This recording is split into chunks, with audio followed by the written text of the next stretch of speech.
Hey guys, I am back today. I was actually not planning on doing a video today, but I really wanted to put this video out there while I was still kind of feeling the panic and that feeling that you feel when you've just overcome a big limiting belief, a big hurdle, and I've just done that. So let me share with you guys sort of the backdrop of this. If you guys are on live, let me know. I'd love to hear from you guys.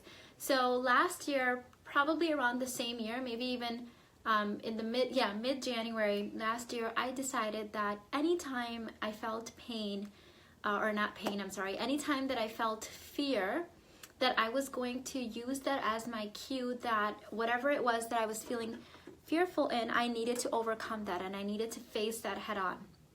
I'm not sure what made me do this, but I decided that if I felt fear, it meant I was rushing in and diving in. And so the first place I thought about starting, it wasn't really the first place I started, was I know that everybody that knows me knows that I have a deadly fear of water. And I've always had this fear of water. My brother also has this fear of water, so I don't know where it comes from, but he's overcome this. So I said, okay, in the summer I'm going to do swimming lessons and I'm finally going to overcome this. And last year it just became this thing where one after one, I just faced a lot of my fears. I had some really scary conversations with people that I loved. I mean, conversations that I was just like, oh my God, like this is just gonna ruin everything. Like this is so scary. I was vulnerable. I was really doing things and saying things that I could just not even conceive of for myself. And every time I faced another fear, every time I did this, I just felt invincible. I felt stronger. I felt like now I can just do anything. And every time I did it, you know, a new fear would pop up and I would say, well, if you're feeling fear, you have to do this, Mina. You know what that means. And it came to a point where I was like fearful of being fearful because I knew that if I was fearful, I had to face it. And it just became this amazing challenge. And eventually my friends and family found out about it. And so my husband would say, oh, you know, you just said you're afraid to do this or you're scared to do this. So what does that mean? You have to do it. And it kind of started almost trickling into my friends and family where they started kind of adapting this as well. And let me just tell you that some of the things that I've done have been really super scary and they've really transformed my life, my relationships. And then some of the ones you may think that they're silly and that why were you even afraid of this? But that's where our shadows and our limiting beliefs come in. So let me share a little story with you guys and then I'll share the fear that I just overcame right now. My heart is just racing right now. I just texted a few of my friends to tell them that I can't believe I did this and they're like, why was this even a fear? Like it's so ridiculous. Hi Rebecca. Good, yes, 2018 is definitely your year. And hi Gillis, welcome guys. So if you guys know anything about like the Indian, Pakistani, Middle Eastern culture, even though I was born and raised in the US, there's like this thing with women where you are really judged on if you can keep a house, if you can clean, if you can cook, like it's like they are defined by that. And so because I was born and raised here, I feel like I got it a little bit worse. Oftentimes I would have people making comments like saying, oh, you must be lying that you made this because obviously like the way you dress and the fact that you were born and raised here, you possibly can't know how to cook, or you possibly can't know how to clean, or you probably have like, you know, you probably eat out all the time, things like that. And that was just, it's not my truth. It wasn't my case. But because I was constantly judged by that, I internalized it and I became this person that was like, aha, I'm gonna prove everybody wrong. Like even though I've always loved to cook and I'm a fairly clean and neat person, just naturally, definitely get that from my dad, not from my mom. I felt like I had to prove everybody wrong, that girls that are born and raised in the US are not like people that are women that just go and like hire or eat out and you know they know how to do this too. And I really internalized this. Now you guys know that I've done a lot of inner work over the years, but again, inner work doesn't mean you do your inner work and then check box and you're done. As I was developing the High Value Worthy Woman program, the first person I tested out the questions and the work on was me. And let me tell you, I know a lot of you guys write in saying that you put off answering those questions, or you cried through the questions, or you gave up sometimes because they were really hard. Let me tell you, I've personally, secret of mine is that my own program gave me the heebie-jeebies, because when I was answering some of those questions, things came up for me. And this is someone who thought they had done their inner work, and I'm like the expert in making this program, right? Boy, did things come up. And one of the things that came up for me was this shadow, which I had not noticed throughout all my other inner work, was that I have really internalized this thing of like trying to prove to people that I am a great housekeeper and I'm the perfect cook and I know how to, I've got it all put together. And that's great, like good. So you can cook and you can clean, like, great deal. But the thing that I'm really ashamed of in that is that because of this internalizing this thing, I started judging other women, and I started having these conversations where if I knew like a girl that had gotten married, Indian or Pakistani, and she was like, her mom was sending her food, or she was like ordering out, or they were eating out, I would have these inner conversations like, today's girls, like, of course they don't know how to cook, and her husband must be suffering, right? The things that people were saying about me, I started saying about other people. And it felt awful. And this is why I say that you should never make judgments, because when we make judgments about other people, we capture ourselves. We enslave ourselves. So now that I was judging these other girls, even though I'm in a point in my life and in my business where I really needed to be able to hire help to clean my house and hire help for cooking, of course I couldn't do it. Why? Because my inner judgment and judger, the person that had judged all these other women, wasn't allowing me to live authentically to the phase and the season of life that I'm in. When I was trying to hire somebody to clean my house, I had all of these emotions and things come up, and I knew this from the inner work that I did from the Worthy Woman program, where it was coming from, because I was out on this mission to prove that I'm the world's best cook and the world's best mom and the world's best cleaner. And it came from being judged and then forming those judgments about other people, right? And when I know girls that, they never cook in their home and they have somebody else clean. And let me tell you, my judgments are really wrong, because they them and their husband and their family seem like some of the most happiest, like sane people, because they're not holding judgments against themselves. Does that make sense? So, okay, so you guys know a few weeks ago I hired somebody to clean my house. I can't even believe that I just did this. Like, my heart is racing. And the next thing on my list was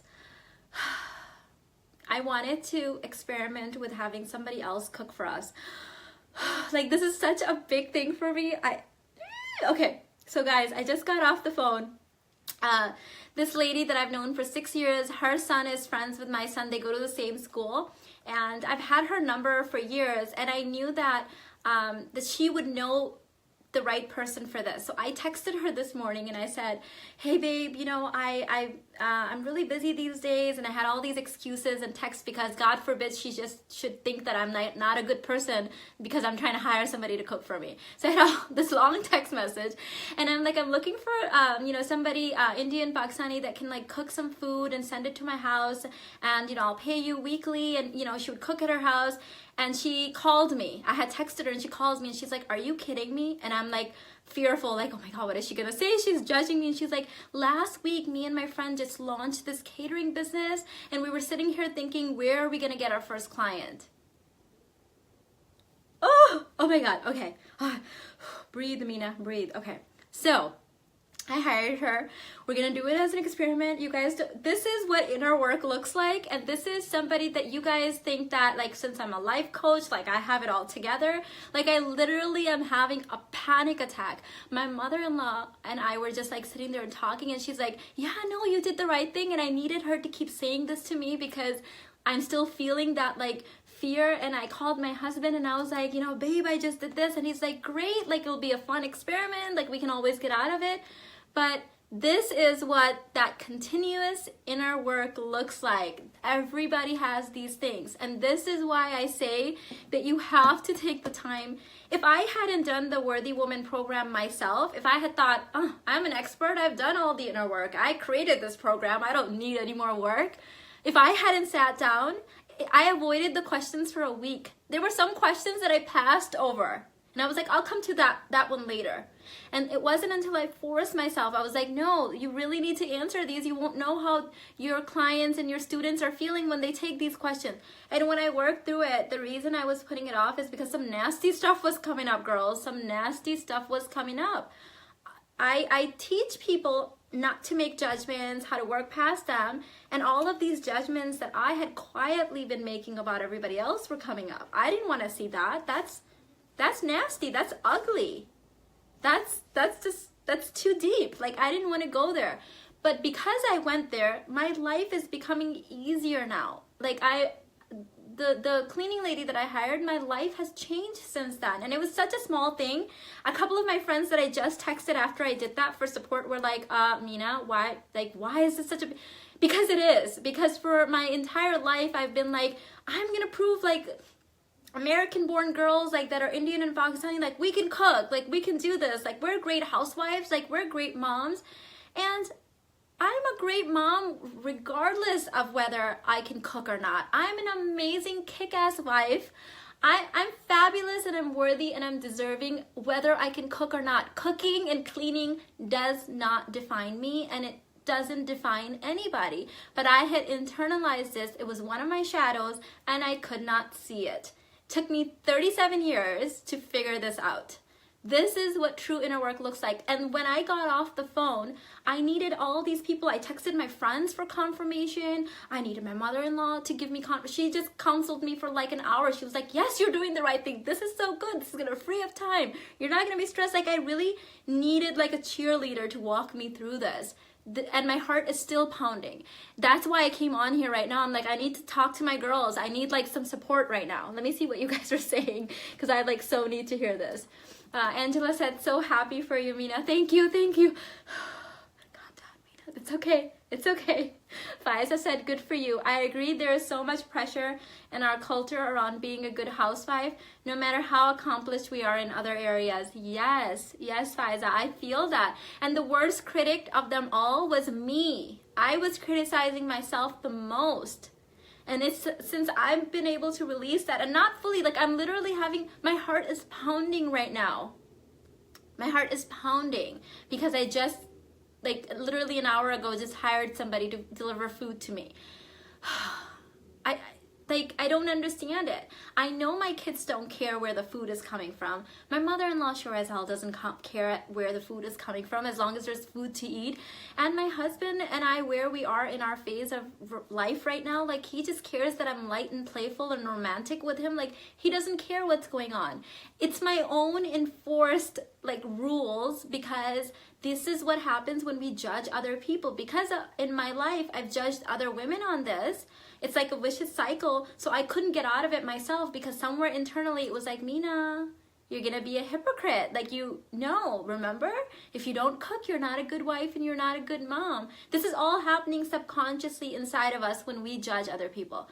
When we release these judgments on other people, then nothing can hold us back. Like, I feel like a freaking goddess right now. Like, somebody else is gonna clean my house, somebody else is gonna cook, and I just get to enjoy my family and just love on them and just be light and playful and like the queen that I was destined to be without judging myself. Like, who cares? Now when somebody says, oh, you know, you have a maid, or I'm gonna be like, hell yeah, I deserve it. I deserve it. I'm gonna say it.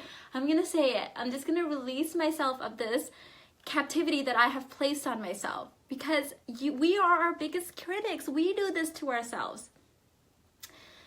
Angela said, awesome that you get to support these women who are starting a business. You are empowering other women while creating time and space for yourself and empowering yourself. Yes, Angela, and that I'm so glad that you mentioned that, babe. I'm so glad you mentioned that, because that was one of the weird things about this whole thing too. It's because the girl, you know, her and my son, they go to school together. They've been going to school together for the past 6 years, and we see each other every single day in the car line and stuff. So we've exchanged numbers, and we've, you know, we've been very pleasant with each other, but we never, like, I didn't know what she did. She doesn't know what I do, for a living or anything like that. And today, for the first time, she was like, I was just sitting here with my friend. We had this idea of launching this business for a week, and we didn't know where to start, and here you are calling us. And so it's just funny how things aligned that way. So I'm so glad you mentioned that, Angela, because it's like, it worked out for me, it worked out for her. And the best part is that where I stand in the car line, this is the funniest part of it all. I block, like, part of the car line in our kids' school blocks the complex that she lives in. So literally, like, if I give her a call that I'm like standing downstairs at the car line, literally all she has to do is come down and put the food in my trunk. Like, how convenient. Like, I hear, like, hallelujah and, like, jiggling bells in the back. Like, it's just like, duh. But if I didn't release myself from these inner hang-ups and like these judgments, I wouldn't be here. I wouldn't have called her today. I wouldn't have texted her. And you should see the text message that I sent her. Like, it was wrapped in, like, all this guilt of, like, trying to explain to her why I needed to do this, because I felt like she was going to judge me. And she's not judging me. She's, like, happy that she has my business. Guys, okay, let's see. Oh, Jazz, yes, you're gonna have to watch this from the beginning. Carrie said it's tough to do everything and make time to put on the heels. Glad you did it. Thank you so much, Carrie. Yes. And I had that moment where I even feel like, okay, well, what if you guys judge me? Because, okay, here's another judgment that I've made. Okay, here's the shame coming out, okay? I've done my inner work. I've written this down, so I'm in a good place to share this. When I would talk, or I would see other life coaches or successful, like, online business creators, moms, and then I would find out that they had a nanny and they had a maid and they had a cook, I would have all these things coming up in me and saying, oh, of course they're successful because they have all this help. Like, they have a nanny and they have a cook, and they, like, oh, they're sacrificing their family to do this business. And I know this sounds so shameful, and I probably shouldn't even admit this on camera, but here it goes, verbal vomit just coming out, okay? And I would judge them. But secretly, deep down inside, I wanted to be them. Like, I wanted to create this passionate business and have it all, but I was stopping myself because of the judgments of, like, oh, they're bad women, like, they have somebody else cooking for their families, and they have, like, how shameful. Like, shame on me, seriously, for that. And I, like, now when it was, like, time for me to do it and I was growing, it was like all of that coming back up. But you've judged other women for this. Like, how dare you do this now? And once I released myself with the judgments and forgave myself and said, you know what, the reason those judgments were coming up, the reason I was being triggered by those women was because they had something that I wanted. They had given themselves permission to live authentically. They felt like they were worthy and whole and complete without having to cook, without having to clean. Cleaning and cooking did not define them. They were queens of their life, and secretly I wanted that, so I couldn't allow myself to have it because of my judgment. So it was easier to sit here high on my pedestal and say, they must be bad women, they must be bad moms, and they must be horrible wives because they have hired this help. And so, of course, when I had to do it myself, there's, like, all this stuff coming up. This is what judgments and triggers look like, ladies. And if you guys have taken my High Value Worthy Woman Toolkit, you know where those questions, that's where I uncoded a lot of this stuff. And I'm constantly making this a priority in my life to go back to those questions and answer them at different points in my life, because I'm realizing that every time I do it, I actually realized this from couple of you guys that wrote in saying, Mina, I just took the course, because once you buy it, it's yours forever. And so what some of the my clients did is they went back and retook it, and they said they got different answers. So they had worked through some stuff once, waited a little bit, went back, redid it, and then they got different answers. So they taught me that, okay, you need to go back and keep doing this, because you may unearth different things, different triggers, different judgments. So I I feel blessed that I have this community to share this with, because this isn't stuff that you can just call up everybody and be like, hey, I've been a total bitch and I was judging all these people. I can't do, you know, like you can't just have that conversation with everybody. So you guys have no idea how grateful I am that I can share this with you guys. And I know I shared some things that make me sound really bad, but this is the truth. Like we all have these judgments, and I release myself and forgive myself of those. I've already felt it, the ickiness of it. I've embodied it and I've let it go and I've felt through it. Let's see. Angela said, this is so real. I have judged my sister-in-law and others this way too. Yes, we all do it. And we don't realize we're doing it. I don't mean to be judging other people. I promise you that. I don't mean to be judging other people. They don't even appear like judgments, do they? They appear like just little statements here and there. I had a client last week. Her and I have been working together for a year doing different things, and we've gotten to a place where we're like really brutally honest with each other. And she was saying to me, she's like, well, Mina, it's not really a judgment if it's true, is it? I'm like, no, a lot of the times judgments can be true. They can be facts. Maybe somebody else's house is messy, right? Maybe somebody is lazy. It's not about whether that judgment is true or not. It's what that judgment does to us. It's not even about the other person.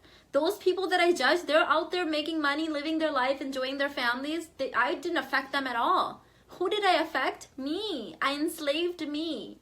I did not have an ounce of impact on that person. I only enslaved myself further and deeper down. Let's see. Gillis said, not bad, just real. Thank you so much. I really appreciate that. This is so true. She said, I love this, Mina.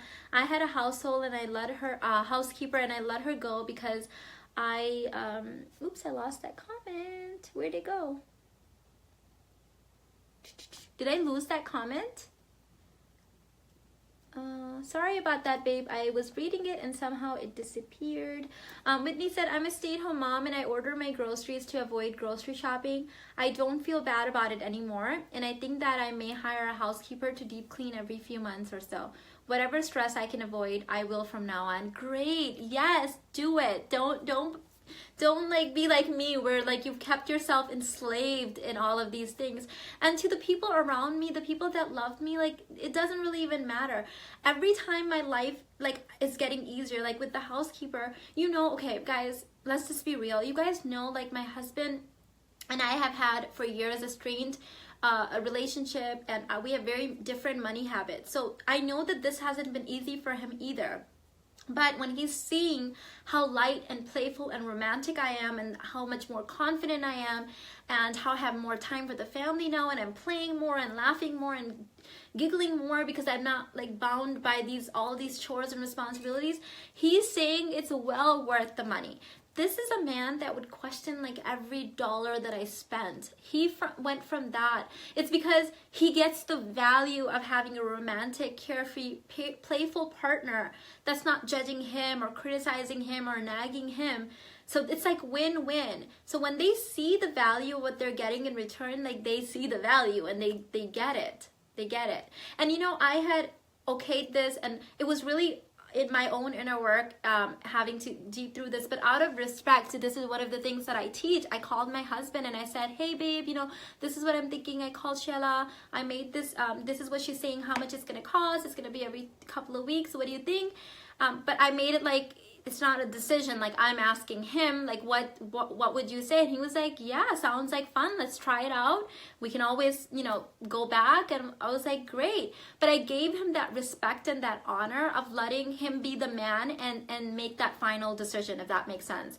In fact, the next live chat that I do is going to be a video titled, how to respect and honor a controlling man, because this is a transition that my husband and I have made in my marriage, in our marriage, is that when I got married to him, he was very controlling, and I had a hard time loving and respecting him, or not loving him, but honoring and respecting him, because it's difficult, and it has other challenges when you have to honor and respect a man that's controlling, because it can easily go into doormat category.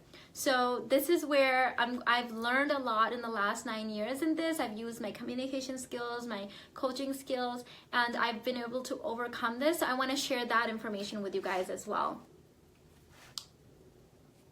Okay, I found that comment. Gillis said, I love that, Mina. I had a housekeeper and I let her go because I judged myself because I don't even work full time. So I felt guilty for not even doing my household on my own. Oh, yes, don't do it out of guilt. I know what you mean. I know that feeling. I know it so well. One of my clients, the same one that I was telling you guys about, she is also a stay-at-home mom, and she recently had hired somebody to do cooking for her, and she was really struggling with this because, I mean, she can afford it. It's something that makes her life a lot easier. She's got 5 children. One of her children is disabled, like special needs, and so she really needed to do this. But coaching her, I could see all of her guilt and her fear and stuff pop up. And the interesting thing is that as I was coaching her through this, I also told her that, look, but through coaching you, I'm coaching myself in this too, because I have those same fears. I have those same limiting beliefs. I have that same guilt. And oftentimes it can be scary to say that to a client because they are hiring you as an expert to help them work through this. But I feel that it's important for them to know this. So I texted her today and I said, hey babe, I want you to know that you really inspired me through working through this yourself. You inspired me to take the leap and go ahead and hire some help in home too. And she was very proud of me. So a coaching client relationship is not like an expert student kind of relationship, right? It's a co-team. It's like we're working together. And sometimes your clients will help you unearth and work through your own stuff, through the stuff that they're working through. And when you take this journey together, it's a whole different bonding experience. It's a whole different experience because she knows that I'm not perfect. I'm human just like her, and I am definitely not in a position to judge her or be an expert over her, and that I'm her partner in this and we're doing this together. And this is what transformations look like. I mean, you often have them yourself as you're helping other people through it. Angela said, excited for the next video on how to respect a controlling husband. As I'm trying to become more feminine in our relationship, my husband has become more controlling and I'm feeling claustrophobic. Yes. So this is a natural response. Let me just tell you, Angela, I will answer that more in depth in the other question, but this is a natural response because masculine energy, sometimes wounded masculine energy, can appear very controlling, and so as you go into the feminine, he will appear more as the masculine, but it may appear as controlling, and so you gotta help him tone it down a little bit. And there's a way to do it. A lot of it has to do with very firm boundaries, not in everything but in certain things. So I will work through that. I had the same thing. Let me just tell you that, Angela, that as I and this was a fear of mine because my husband naturally is very controlling, not just with me, but with children, his own family members. His mom struggles with this as well right now, as she's living with us now. Oops, sorry about that, guys. My alarm rang, so it did that. So my mother-in-law also struggles with this because she's not used to being so controlled, and so now that she's living with us, she's having to battle that with him as well. He's just naturally like that.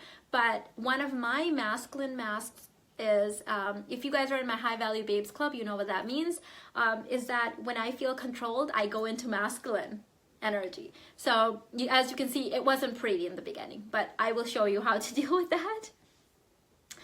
Lisa said, I work full-time as a physician and so does my husband, and I also feel guilty outsourcing housework. Also feel guilty getting help with childcare on the weekends or weeknights. So Lisa, this is where you're gonna have to ask those deep questions of where that guilt is coming from. Have you in your entire life ever been judged or judged other women on hiring help, cleaning help, or childcare help? If you've judged other moms for hiring a babysitter, that's where your anxiety and your guilt will come in oftentimes. If you've judged, and this was really hard for me to answer. As I was doing my own questions from the toolkit, my first responses were really wrong and incorrect and very guarded. It was like, no, of course I haven't. You know, and I think it was Killian, one of the girls in this group, in one of the posts earlier today, wrote that she put off doing the questions for about a week. Same thing with me, and that the first go she didn't want to be honest because it's very difficult to go really deep.